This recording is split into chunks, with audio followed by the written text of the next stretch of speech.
사람 몸이 어떻게 만들어졌을까라는 부분에 대한 이제 얘기들을 궁금하지. 기본적으로 이제 들어가야 돼요. 그래서 우리가 이제 농업이라든가 쓰는 것들을 이렇게 보면 뭐가 되냐면 뭐 보리, 쌀, 밀 이런 애들은 뭐냐면 에너지를 만들고 에너지를 대사 과정에 기본적인 관여를 하는 것들이고요. 그 다음에 우리가 소나 돼지나 이거를 키우는데 얘는 뭐냐면 단백질의 합성과 몸을 만드는 단백질을 만드는 원이에요. 그러고 나서 또 하나 농사를 짓는 게 있어요. 뭐냐면 채소라고 하는 농사예요. 얘는 뭐냐면 주로 가지고 있는 것들이 비타민이라던가 이런 것들에 의해서 생리 활성화를 시키는 물질이에요. 그러면 사람이 에너지도 들어갔고 단백질도 만들어졌고 생리 활성화도 돼요. 이 상태로 언제까지 유지되냐면 한 35살까지는 유지가 잘 돼요. 그 이후부터는 이제 어떻게 되냐면 이 몸이 견뎌야 되는데 그전에는 보통 한 45살 정도 사니까 큰 문제가 없었어요. 그래서 염증을 잡거나 이런 한약재들이나 그런 것만 좀 먹으면 됐는데 지금은 얘기가 벌써 70년을 그냥 기본으로 가다 보니까 35년을 버텨야 되는데 그 힘을 가지고 뭐라 그러냐면 면역력이라고 하는 부분으로 우리가 요약해서 얘기를 할 수 있는데 그것을 만든 게 뭐냐면 식물 중에 몇 개 과외 식물들이 그거를 기본적으로 만들어 놓은 거예요.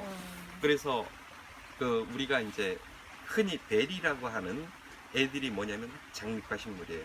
네, 그렇죠. 그리고 그 장미과에서 나오는 애들이 뭐냐면 우리가 먹는 우리가 토종 과일이라고 하는 모든 것이 다 장미과에 속하는 무가, 뭐 자두, 살구, 뭐 이런 모든 게 다 장미과인데 이 장미과가 하는 일이 뭐냐면 염을 잡는 일이에요. 염증을 잡는 그 기능을 하는 거예요. 그러니까 사람이 지나면서 베리나 이런 장미과 식물들, 그러니까 우리가 얘기하는 양지꽃 이런 뿌리들을 캐 먹으면서 염증을 잡는 것으로 기본적으로 진화를 했어요. 그래서 양지꽃은 어떤 염증을, 배는 어떤 염증을, 사과는 어떤 염증을 이런 얘기예요. 기관마다 다 다른. 예, 예. 그 호르몬 형태에서 분자구조 하나의 위치만 딱 바뀌면 사람의 호르몬이에요. 그래서 치기. 그래서 이제 뭐가 되냐면 이제 먹으면 건강이나 이런 부분들을 하는데 그게 잘 우러나질 않아요. 문제는 그렇죠. 호르몬이. 그래서 이제 그걸 잘 우러게 나게 만든 게 뭐냐면 장류들, 된장 같은 것들. 이 된장이 우러나는데 꼭박 3년이 걸려요. 그 호르몬이 우러나는데. 예. 그래서 이제 3년이 지난 그 된장을 약이라 그러고 3년이 안 된 애는 된장이고. 예. 그래서 그게 이제 미생물에 의해서 물어나서 뭐가 되냐면 사람 호르몬이 됐을 때는 들어오면 뭐가 되냐면 사람 몸에 호르몬이 풍부하니까 호르몬의 밸런스가 깨져서 생기는 그런 문제들과 그 다음에 암이라던가 이런 것들이 호르몬 밸런스나 부족해서 일어나는 생리 부족 현상을 된장이 막아주는 거죠. 그러니까 우리가 얘기하는 뭐 피로회복에서부터 어서 오세요 뭐 모든 얘기하는 것들이 두 분이 같이 오시는구나. 3년 된 된장 하나로 풀어갈 수 있는 것이 되는 거예요. 기본적으로. 안된 건 맛도 없어요. 그렇습니까? 그러니까 집에 맛이에요. 인공적으로 이제 된장을 만드는 게 산에다 분해를 해요. 산을 가지고 분해를 하고 거기다가 이제 조미를 해요. 그래서 이제 장이 나오는 건데 이거는 우리가 얘기하는 장의 기능하고는 전혀 다른 것. 오히려 해로울 것 같아요. 산을 분해시켜서 화학물질로 하니까. 이제 정말 그 부분은 굉장히 애매한 부분이라서 뭔 얘기를 하기가 어려워요. 그러니까 95%가 그거 먹고 살잖아요. 바이오로 들어오면 또 그게 아니야. 그게 없어요. 그러니까 천연 물질이 없어요. 다 만든 물질이에요? 네, 합성이에요. 그러니까 우리가 먹는 천연 유래 비타민 이렇게 얘기를 하잖아요. 걔는 뭐냐면 일단 옥수수의 껍질을 산으로 분해를 해요. 껍데기만? 네, 그럼 어떤 특정 물질이 나오죠. 그 다음에 여기다가 이제 합성제를 집어넣어요. 그러면 뭐가 나오냐면 비타민 C가 나오는 거예요.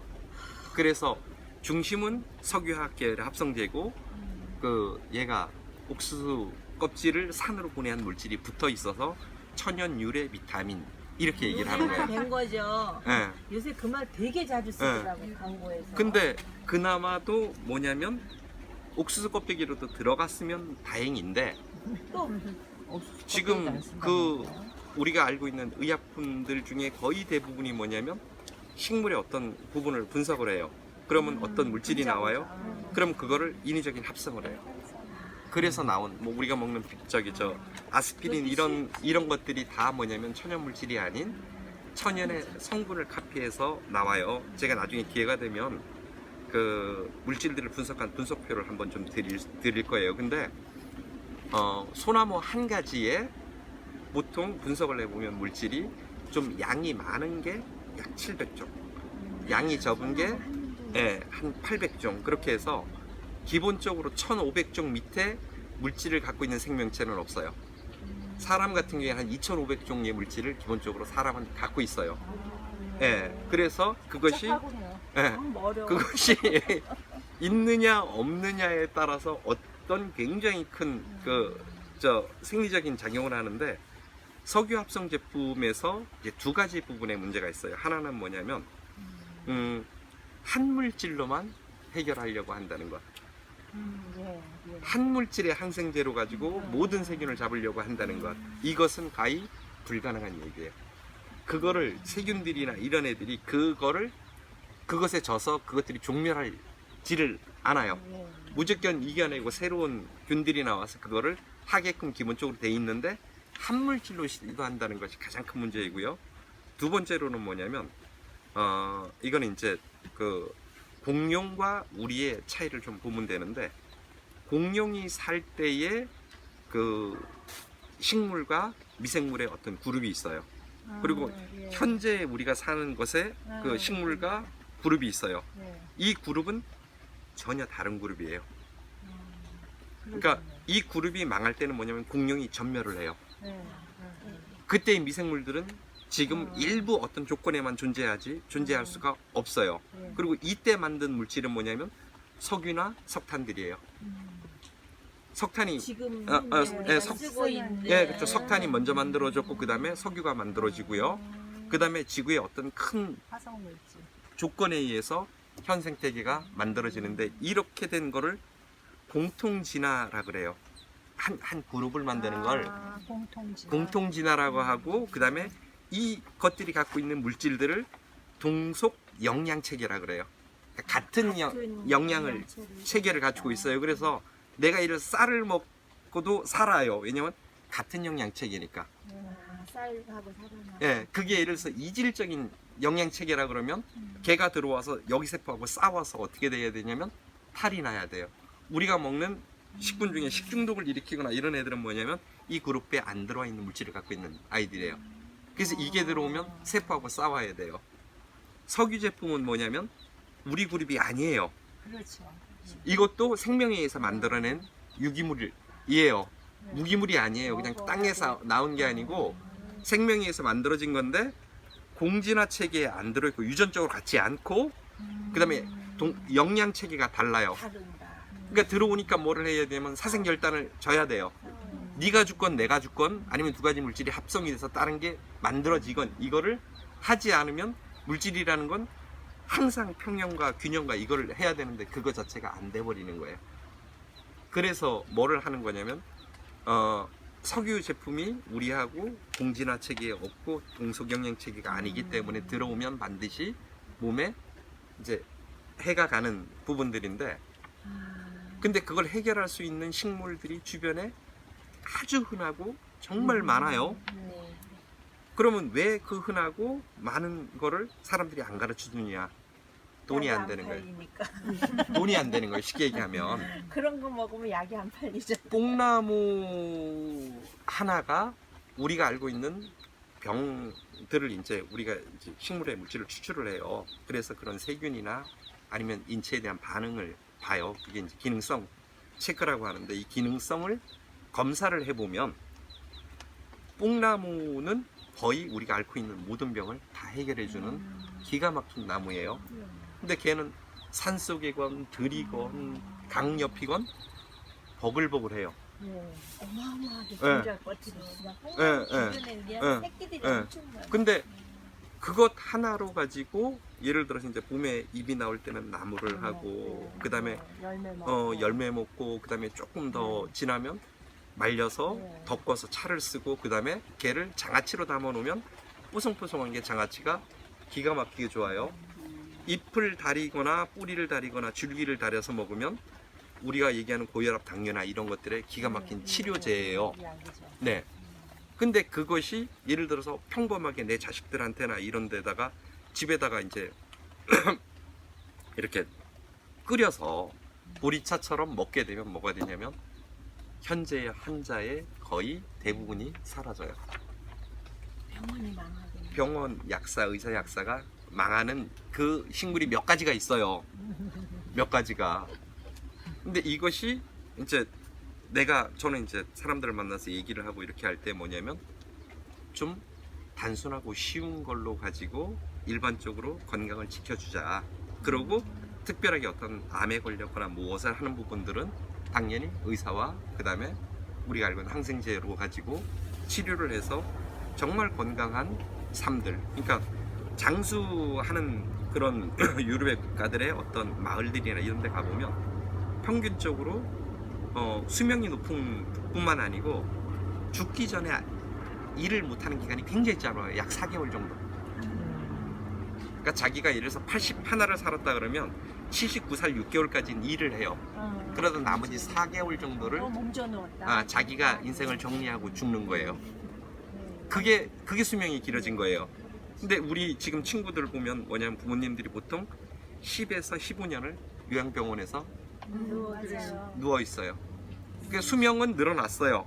근데 뭐냐면 요양병원에서 이 10년 이상의 삶이 질이 떨어지는 시간이 늘어났다고 할 수는 없는 거예요. 없죠. 근데 그 질은 뭐가 결정을 하냐면 정말 몇몇 가지의 이 약초와 나물이 그거를 결정을 해줘요. 그리고 그거를 예를 들어서 아이들한테 임신한 그 여자들한테 주면 뭐냐면 후손이 건강해져. 100년간 건강해진단 말이에요. 그러니까 그 물질 구성에서 에너지를 만드는 물질, 곡물들, 단백질을 만드는 물질인 그 육류들. 그러니까 사람이 고기 안 먹으면 죽어요. 그 뭐 아니 그 죽어요. 먹어요. 안 먹을 수 없어요. 필수 아미노산이라고 표현을 해요. 필수. 그것이 없으면 안 되는 필수 아미노산은 동물 단백질에만 근사한 어떤 그 세포는 없어요. 식물에서. 안 돼요. 안 돼요. 네. 콩으로도 안 돼요. 안 돼요. 안 돼요. 네. 그러니까 필수 아미노산, 동물성 필수 아미노산이 들어와야 되는데 그게 이제 그 몇 가지 필수 아미노산이 어디에 있냐면 해물류, 그 다음에 조류, 그러니까 오리나 닭, 그 다음에 포유류 해서 염소, 소, 돼지 여기서 한 개씩 다 들어와야 돼요. 최소한 해물만이라도 먹을까? 아니요 해물, 그 다음에 조류, 다? 포유류에서 다 들어와야 돼요. 이게 없으면 필수 아미노산이 부족해지고 필수 아미노산이 부족해지면 세포를 못 만들고 세포들이 만들어져서 조직이 되고 기관이 되는데 이게 안 되는 거예요. 먹어야겠다. 그러니까 한 달에 한 번이라도 안 먹으면 자주 안 먹어도 돼요. 자주 안 먹어도 돼요. 네. 크게 무분의 문제는 없어요. 그러면 이제 그 기본적인 문제가 그 발생을 할 수밖에는 없어요. 그러니까 그런 부분의 문제들을 뭘로 하는 거냐면, 그러니까 골고루 된 음식을 먹여주고 그것이 임신한 여자가 뭐를 하는 거냐면 그 태를 통해서 물질을 전달해줘요. 물질을 전달해 줄 때, 자, 밥은 먹었으니까 에너지원은 전달해 줄 수 있겠죠. 고기도 먹었으니까 그 물질을 합성할 때 도움도 주겠죠. 그러면 나머지 지금 장수하면서 하는 면역력이라던가 방어 물질이라던가 이 호르몬이던가 이런 제3의 물질, 이걸 이제 제3의 농업이고 이게 앞으로 농업이 될 거예요. 이것 자체가 그거를 생산해서 인류한테 공급하는 게 어떤 하나의 농업이 될 건데, 이게 들어가면 뭐가 되냐면 애가 만들어진 거예요. 이게 안 만들어진 애가 나오면 뭐가 되냐면 아토피라던가 면역을 갖고 있지 못하거나 아니면 정신적으로 불안하거나 이런 아이들이 나오는 게 엄마가 먹은 음식, 먹기 기인을 해요. 그래서 여자가 임신을 했을 때 그 저기 이렇게 자꾸 뭐죠 이렇게 입덧을 심하게 하는 여자와 안 하는 여자가 있어요. 예. 입덧을 심하게 한 아이는 남편의 체질을 닮거나 남편을 많이 닮아 있고, 입덧을 적게 한 아이는 보면 체질이나 이걸 자기하고 많이 닮아 있어요. 뱃속에 아기가 딱 생긴 순간 뭐냐면 버려야 되는 이형 단백질이 들어온 거예요. 그게 자라고 있는 거예요. 하나는 뭐냐면 키워야 되는 부분이 있지만 하나는 이걸 없애야 되는 또 그거에 있는 거예요. 몸속에 있어. 예. 그래서 유전적으로나 체질적으로 같은 아이면은 입덧 거의 없이 잘 먹으면서 가고, 이게 심하면 남편 쪽이나 이거를 쪽을 간 거예요. 그럼 남편이 무진장 잘해줘야 돼. 왜냐면 자기 닮은 애가 세상에 나오는 일이잖아요. 그래서 어떤 물질을 먹이느냐 뭐 하느냐 이런 부분들이 사람을 만들어내는 과정이란 말이에요. 근데 그것 중에 이제 하나가 그 과일들일 거고요. 오늘은 이제 비가 오고 이러니까 제가 요 안에 있는 그 흔히 보지 못했던 우리 토종 과일 몇 가지를 좀 보여드릴게요. 제가 식물들을 쭉 하면서 좀 이렇게 좀 미친 짓거리를 좀 많이 했던 사람이에요. 제가 충북대 원예학과에서, 그러니까 어려서 중학교 때부터 꿈이 농사짓고 이제 이런 것이었고, 거기에 대한 생각을 해왔고, 그다음 이제 대학에서부터를 기준으로 해서 이제 제가 이 일을 시작한 게 기준이 된다 그러면 제가 지금 이제 그 32년, 33년째 이 일을 기본적으로 하고 있는데, 첫 번째 단계에서는 이제 꽃을 배양하는 일들, 이렇게 화분에다 넣거나 뭐 이런 일들을 10년을 보냈어요. 그러고 나서 이제 2000년도 이럴 때 서울 코엑스나 이런 데서 굉장히 큰 규모의 초대전을 몇 년씩 이렇게 하고 이러면서 그 과정을 거쳤고요. 그 다음에 다음 10년을 뭘로 보냈냐면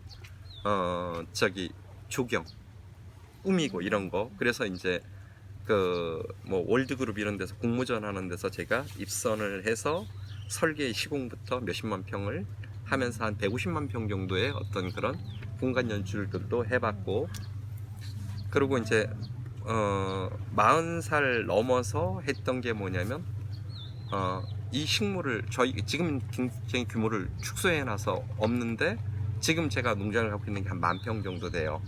근데 기본적으로 제가 조금 많이 움직일 때는 농장이 한 약 8만 평 정도 됐어요. 그거를 아침부터 저녁까지 매일 식물을 보다 보면 속이 좀 보여요. 식물의 속이. 근데 이 식물의 속이 뭐냐면 사람의 그것하고 너무 똑같아요. 그래서 그거를 좀 규명하려고 뭔 짓거리부터 시작을 했냐면 우리나라 전체를 돌면서 식물 자원을 모아오는 일들을 시작을 했어요. 그래서 야생화들을 한 5,000종 정도, 그 다음에 우리 그 토종 콩부터 시작해서 작물을 모아오는 걸 한 200~300가지, 그 다음에 토종 과일들도 몇몇 가지를 좀 모아서 갖고 오는 일, 이거를 하는데 꼬꼬박 5년 반 동안 차를 이동하는 거리가 10만 킬로가 100만 킬로를 넘겼어요. 제가 2년마다 한 7, 8만 킬로씩 뛰면서 차를 한 대씩 바꿨으니까 차량을 3대를 바꿨어요. 그러고 그 다음에 그 차값만 1억이에요. 그 바꾼 차값만, 폐기한 부분만. 그러면 기름값하고 대충 어느 정도 들어가는 그 일을 하면서 뭐를 했냐면, 제가 나중에 그 주소로 찍힌 게 제 연구소 주소예요.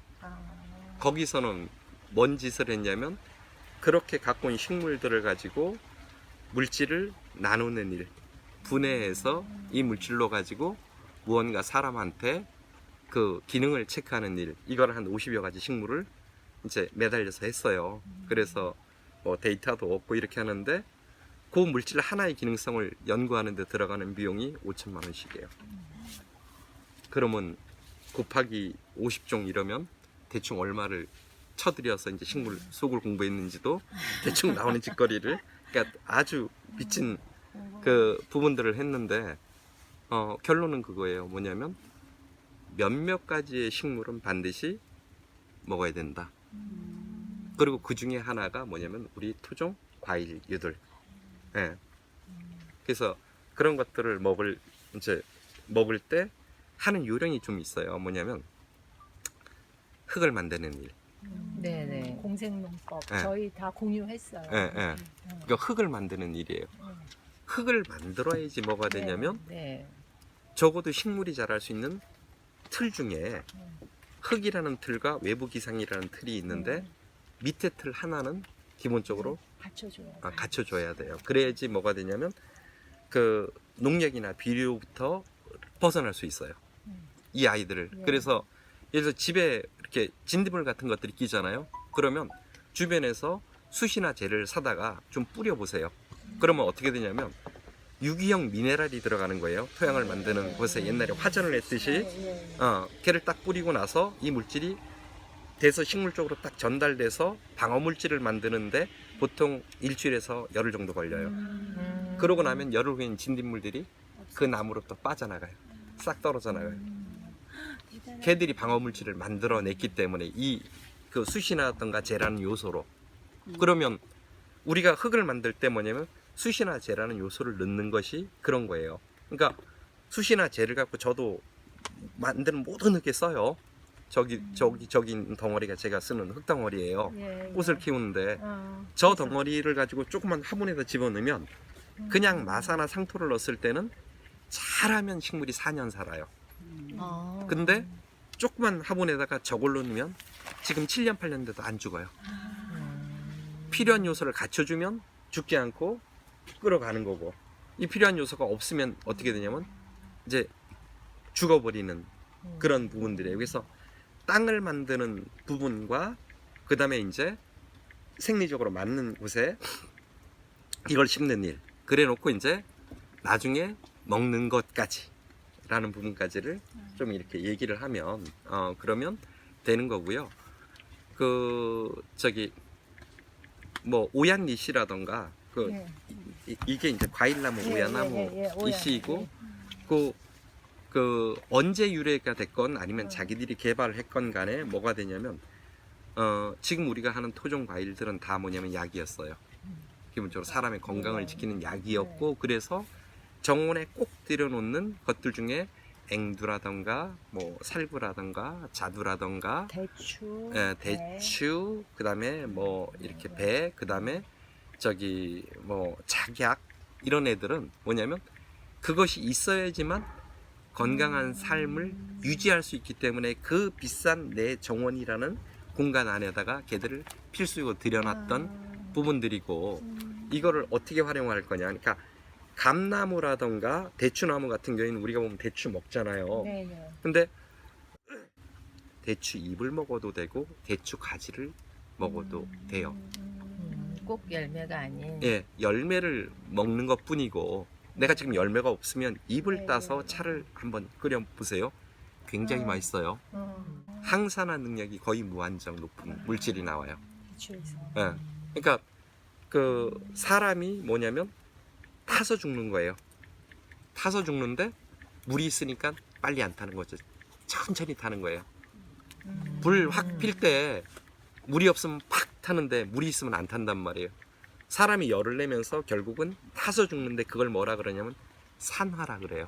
네네. 타는 과정을 산화라고 그러고 산소를 만나는 과정이에요. 근데 이거를 가지고 그 산소를 없애버리는 걸 항산화라고 얘기를 해요. 그러니까 노화를 억제하는 물질의 기능과 이건 항산화에서 이루어져요. 그래서 그 물질이, 항산화 물질이 가장 많은 과일이 뭐냐면 감과 대추예요. 그러니까 감하고 대추는요 장미과가 아니에요. 얘는 과가 달라요. 그런 과일은 항산화하고 노화 억제 쪽으로 쓰이는 거고, 그 다음에 이제 뭐 우리 오얏나무, 살구, 자두 이런 것들은 체하고 염증 이런 쪽에, 장미과 애들은 거의 염증을 잡는 쪽으로 특화가 되어 있고, 그래서 이제 그렇게 항산화와 염증 이 두 가지가 우리 토종 과일이 끌고 왔던 길들. 그리고 씨앗도 쓰였어요. 우리가 매실 같은 거 그런 거 할 때 보면 왜 심어보면 안 된다 그러죠. 예, 예. 그건 잘못된 거예요. 약용이고 굉장히 중요한 것들이에요. 살구씨 이런 거 쳐보면 다 약재예요. 예, 사무실. 예. 그게 뭐냐면 기능이 뛰어난 약재로 된 거는 기능이 압축된 걸 약재라 그래요. 네. 기능이 압축되어 있지 않는 거를 산나물이라 그래요. 예, 식품이라고. 그냥 막 먹어도 예, 되는 예, 거고. 그래서 그 약재로 돼 있는 애들은 사용량을 누가 정하냐면 의사가 정해요. 한의사가. 예, 예, 그것이 차이예요. 예, 예. 그러니까 요것들을 어떻게 법제하고 어떤 양까지를 쓰세요 하는 그거 선을 잡는 게 한의사고, 그 밑에 범주에서는 뭐냐면 요리사가 뽕나무로 가지고 요리를 해도 되고, 이거를 그 밑에 농도에서는 뭐냐면 보리차처럼 끓여서 집에서 마셔도 돼요. 마셔도 되고, 물질이 농축되지 않았으니까. 예, 그 농도를 순한 부분이라서 전혀 그 독이나 이런 것에 노출이 안 돼요. 우리가 많이 먹어. 예, 그래서 약재도 보면 주약과 보조약과 그다음에 그 이제 첨부약들이 있어요. 그래서 전체 약재에서 한 60%는 주약이 차지해요. 그리고 그게 한두 가지의 주약이 기본으로 되고, 그러니까 참단기 이런 것들은 아주 기본적인 약재이고, 거기에 뭐가 또 들어가냐면 보조하는 약. 그러니까 이게 60이라면 나머지가 한 25%, 나머지 한 5%에 10%가 이제 첨부약들이에요. 그래서 한약이 만들어져서 보면은 이래요. 150g에서 200g, 20g에서 30g, 2g에서 5g. 이렇게 약재표 이렇게 뭐 동의보감 이런 거 보시면 그게 딱 그렇게 비율로 기본적으로 돼 있어요. 앞에 애들은 독도 없고 주기능을 끌고 나가는 거예요.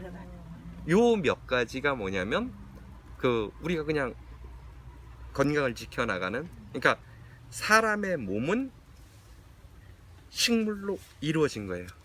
그게 딱 그냥 기본 요소예요. 그러니까 에너지원, 단백질 빼놓고는 식물로 이루어져 있으니, 우리가 식물을 떠나는 순간 뭐냐면 몸은 파괴되는 거고 못 이루어지는 거고, 그러면 그걸 먹는 게 뭐냐면 당연히 그냥 장수하고 건강하고 그러는 것에 그냥 기본입니다. 이제 저기 뭐 얘기들을 좀 많이 하게 될 거예요. 어쨌든 오늘 이제 이렇게 스타트고 차부터 한 잔 먹으면서